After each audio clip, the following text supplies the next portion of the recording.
Hello po mga kapatid kay Kristo at mga kamag-anakan sa laman at kapwa Pilipino dito sa Pilipinas po at sa ibang sulok pa ng mundo. Magandang oras po sa inyo at muli namin kayong inaanyayan na makisa po sa pagbubulay-bulay mula sa salita po ng Diyos. Namin pong malaking pinasalamatan sa inyo kung kayo po ay nakikisama o nakikinig po sa mga ganitong pangangaral o pagtuturo ng salita ng Diyos sapagkat angad po namin ang inyong kapakanang espiritual.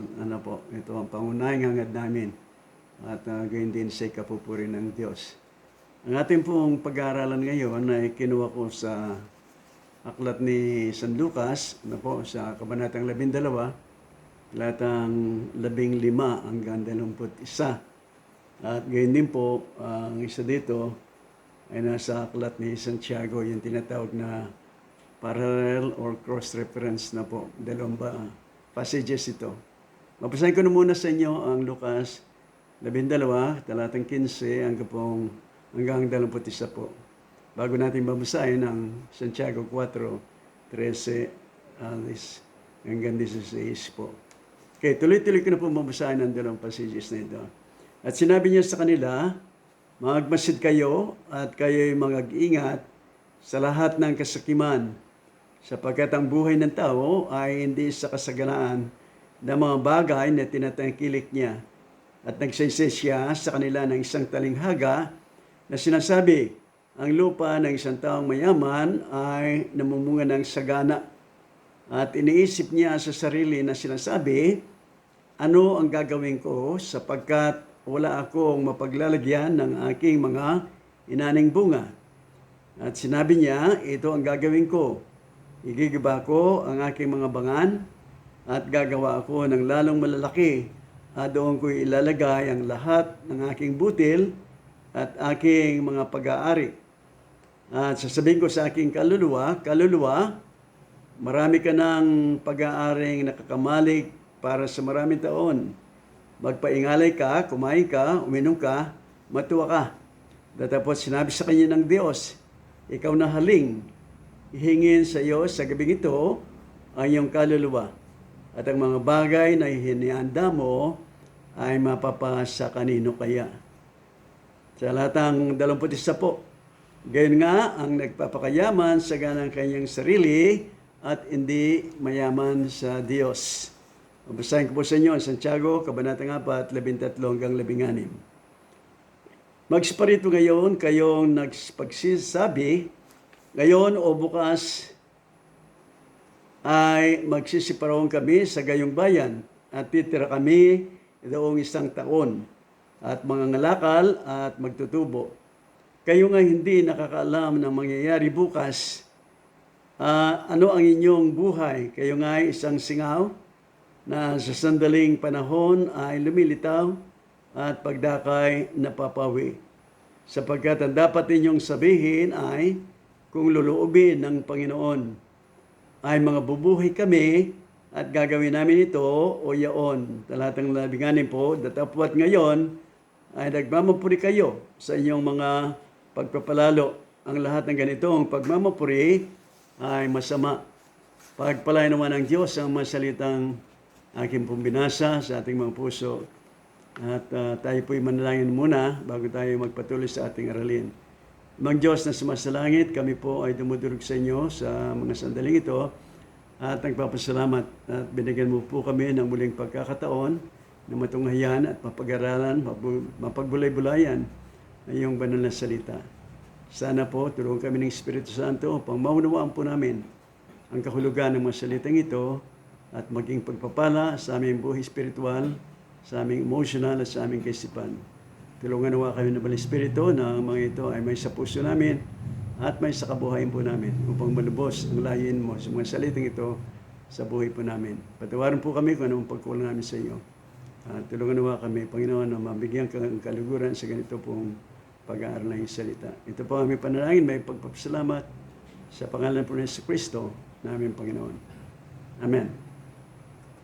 Alright po, binigyan ko po ng titulo o paksa ang pag-aaralan natin ito Yung salitang nagmumungkahi ang tao, ngunit ang Diyos ang magtatapon. Sa salitang English po, ginagamit ang salitang man proposes, but God disposes. Ano po? Ulitin ko po, man proposes, but God disposes. Bakit kaya? Okay, sa ating pumarilin ngayon, ay makikita po natin ang kasaysayan tungkol dito, yung pinaka-background o previous verses po dito, ano po, ay isang kasaysayan kung saan nilapitan ng Panginoon Kristo ng isang tao at sinabi niya, sabihin mo sa aking kapatid na atiin ako o bigyan ako ng bahagi sa mana na iniwan sa amin ang aming Ama. Subalit, sabi ng Panginoon Kristo, sino ang gumawa sa inyo na maging ukom ako para sa inyo. At pagkatapos po sa talatang 12, sa Lucas kabanatang 12, talatang 15, ano po, ang sabi doon, mag-ingat kayo sa lahat ng kasakiman sapagkat ang buhay ng tao ay wala sa mga bagay na kasaganaan po niya. Ibig sabihin, gaano man kasagana, gaano man kayaman, o gaano man ang kalagayan mo sa buhay sa laman, hindi ito nasasalalay ang katotohanan ng iyong buhay. Kaya sabi niya, mag-ingat kayo sa kasakiman. Alright po, meron po tayong ilang mga bagay dito kung bakit doon sa nabasa natin tungkol sa tao, ano po, na kung saan nakita natin na walang bahagi ang Diyos sa kanya. Ano po? At kung kaya ganito ang sinabi ng Panginoon sa kanya, na yung mga bagay na nilaan mo para sa sarili mo sa maraming taon, sabi niya, hindi mo pakinabangan sa gabing ito, kukunin ang iyong kaluluwa. Okay, number 1 po. Ang unang makikita natin dito, yung tinatawag na greediness or covetousness. Ito po ay isa sa kasalanan na karamihan po ng mga tao ay ipinamumuhay. Lalo na po sa mga panahon ito, ano po, nakakalungkot mang sabihin, pero siya po ang katotohanan na karamihan po sa ating mga namimimuno, no po, sa pamahalaan. Karamihan po, hindi ko sinasabing lahat po, marahil may mga ilan, pero karamihan sa kanila, sila po ay nagpapayaman, no, sa kabanang bayan.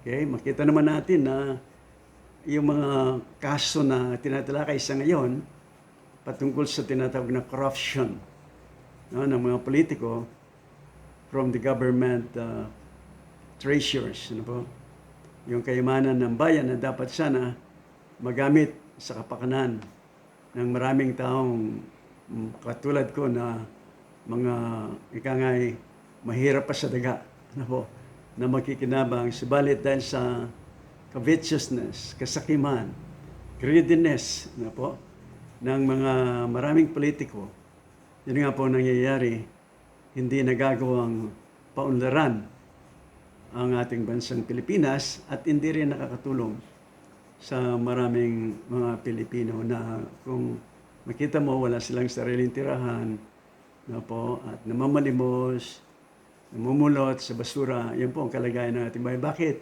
Because of greediness, covetousness, most of our government officials. Ano po? Siguro marahil may mga ilan naman na hindi. But I believe 98% ganun po. Pagka nakapwesto sa anumang opisina ng ating bayang Pilipinas, kadalasan sa kanila ay yumayaman, ano po, hindi dahil sa kanilang sweldo, kundi dahil sa kanilang mga pagnanakaw. Yun po, isang nakalulungkot na kasalanan na pinamumuhay ng maraming tao. Yung tinatawag na greediness or covetousness. Like this man, ano po, nasa kabila ng karamihan ng kanyang kayamanan o ang kanyang inani o kanyang bangan ay Ano po, hindi na magkasya yung kanyang ani dito. Subalit, hindi niya naisip po ang mga kababayan niya, kundi ang plano niya, gumawa pa naman ng laking bangan para doon nilalagay ang kanyang harvest. Right? So, greediness or covetousness. Kaya ganito po ang isang dahilan kung bakit bagamat ang tao ay nagpo-propose siya, ano po, ngunit dinidispose ng Diyos. Pangalawang dahilan po, bakit masabi natin na ang nagmumungkay ang tao, ngunit ang Diyos ang nagtatapon nito. Pangalawa, sapagkat ang lalaking ito, ano po, masabi natin na is ungrateful, ano po, the ungrateful heart of the man. Kasi po, hindi niya, he didn't acknowledge that God is the source of all blessings. Yung pinagmulan ng mga pagpapala na pa sa kanya, ano po, ay nagmula rin ito sa Diyos, pero wala siyang pagkakilala noon. Yung ulan, ano po, at saka yung papaan na buhay, ang kanyang bukid, ang kanyang mga laman, kanyang mga tanim, hindi niya kinikilala. So he didn't even say, thank you God, no, for blessing me, ganon. So, masasabi natin, it's a grateful heart, ano po, yung walang pasasalamat na puso ng tao, kung kaya makita natin mamaya na sinabi ng taong ito ay isang hanghal na tao, is a fool, ano po, man. Ang pamagat nga na kinukuha ng iba, yung the rich fool, ano po, ang mayamang hanghal dahil dito sa kanyang mga pangungusap. Pangatlo, ano po, he has no concern whatsoever of others who are desperately in need of his help. Ano po? Yung nasabi ko na ito, in line po dun sa tinatag na covetousness or greediness. Ano po? Kaya hindi niya, wala siyang concern, wala siyang malasakit sa ibang tao po na nasa paligid niya, lalong-lalo na yung ikang ay extremely in need, no po, of help materially. So, yun po isang bagay na wala sa kanya yung pagnanasang matulungan ang kanyang mga kababayan. Pangapat po, yung kanyang mindset. Ano po yung mindset niya? Doon po sa binasa natin, he will just enjoy life without worrying with long years to live. Yun po ang kanyang yung kanyang mindset, na po. Sabi niya sa kanyang sarili, no, sa kanyang kaluluwa, sabi niya, kaluluwa, marami ka ng pag-aaring nakakamalig para sa maraming taon. Kaya sabi niya, magpaingalay ka, kumain ka, uminom ka, matuwa ka. Right? Yun po yung kanyang mindset. Naisip niya na siya ay mabubuhay pa ng matagal.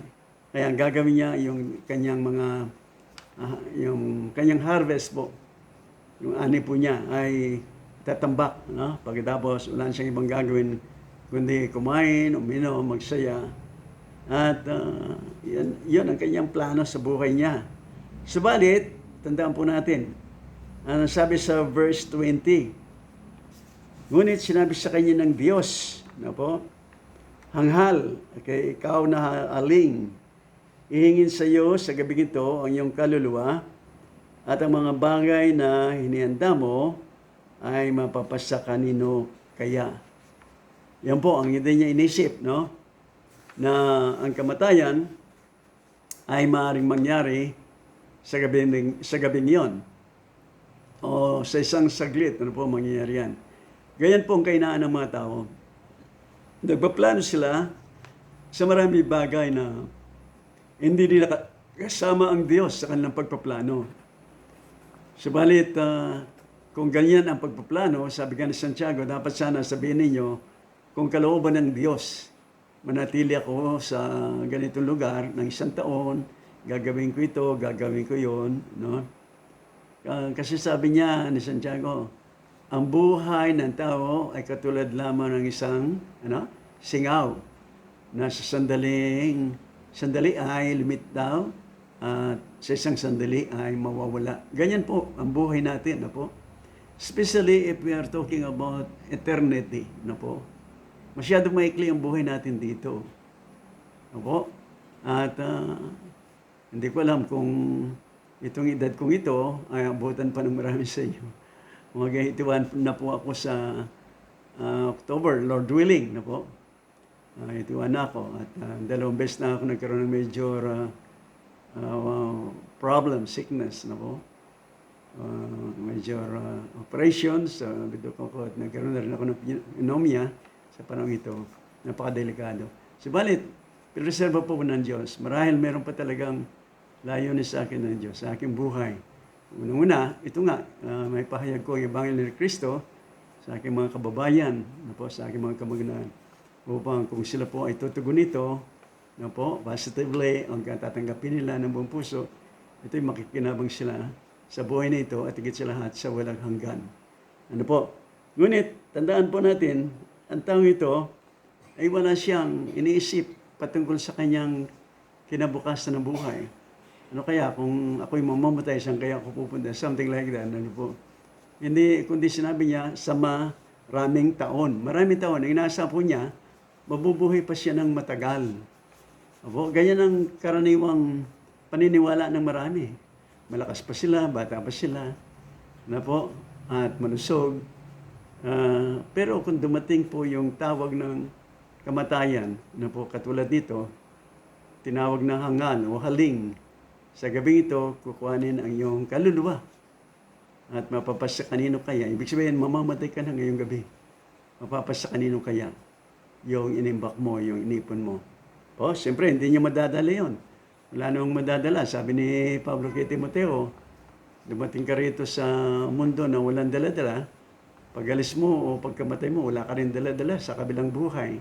Kaya yun po ang dapat na pahalagaan ng mga tao, na kung ano ang kahihinatnan ng kanyang buhay, pagdating ng panahon na mawala na sa kanya yung kanyang physical na buhay, saan kaya pupunta ang kanyang kaluluwa? Dalawang lugar lamang po. Isa sa impyerno, sa dagat-dagatang apoy, at isa sa kaharian po ng Diyos. Of course, ang mangyayari po dahil hindi ka nagsisi ng iyong kasalanan, hindi mo tinalikuran ang kasalanan, hindi mo hiningi ang kapatawaran ng Diyos, bagamat nag-aaya niya ang Diyos. At hindi mo rin ipinagkatiwala ang iyong sarili sa Panginoong Hesus Kristo, na Diyos na tagapagligtas, hindi mo siya pinagtiwalaan, hindi mo tinanggap na personal, hindi mo hayagan talagang pinamuhay si Hesus Kristo sa buhay mo, pagkamatay mo, mapupunta ka sa dagat-dagat ng apoy. Whereas ang Diyos po, napakabuti niya. Mahal tayo ng Diyos. Ayaw niya nang sino man tayo mapahamak. Kung kaya binigyan tayo ng tagapagligtas na walang iba, kundi ang Diyos na nagkataon-tao ng ating Panginoon Kristo. Sabi ng Banal Kasulatan, siya ang namatay, siya ang inilibing, siya ang muling nabuhay, siya ang umakyat sa langit, pagkatapos ng pagtubos ng kasalanan natin, upang, ang sabi doon, salita ng Diyos, ang sino man sa kanya sumampalataya o magtitiwala sa kanya, bilang kanang Diyos na tagapagligtas, hindi na mapapahamak, kundi sa halip, magkaroon sila ng buhay na walang hanggan. Ang sinasabing buhay na walang hanggan dito, na matatamo ng isang tunay na mananampalataya kay Kristo, yung kanyang kaligtasan mula sa impyerno, mula sa kapahamakan, tungo sa kaharian po ng Diyos. Yan ang buhay na walang hanggan, na matatamo ng bawat isa na tunay na mananampalataya kay Kristo. Okay, so tandaan po natin, sabi niya sa lalaki, but God said unto him, thou fool, this evening, your soul is required. Ibig sabihin, alisin na yung iyong kaluluwa. Ang katawan mo na lang, maiwan dyan. And then, sabi niya, sa verse 21 po, ng ating teksto, sabi dito, gayon nga ang nagpapakayaman sa ganang kanyang sarili at hindi mayaman sa Diyos. Sa mga tuwid po, kung mayaman ka lang sa sarili mo, halimbawa, marami kang kayamanan, marami kang salapi, ginto, anuman.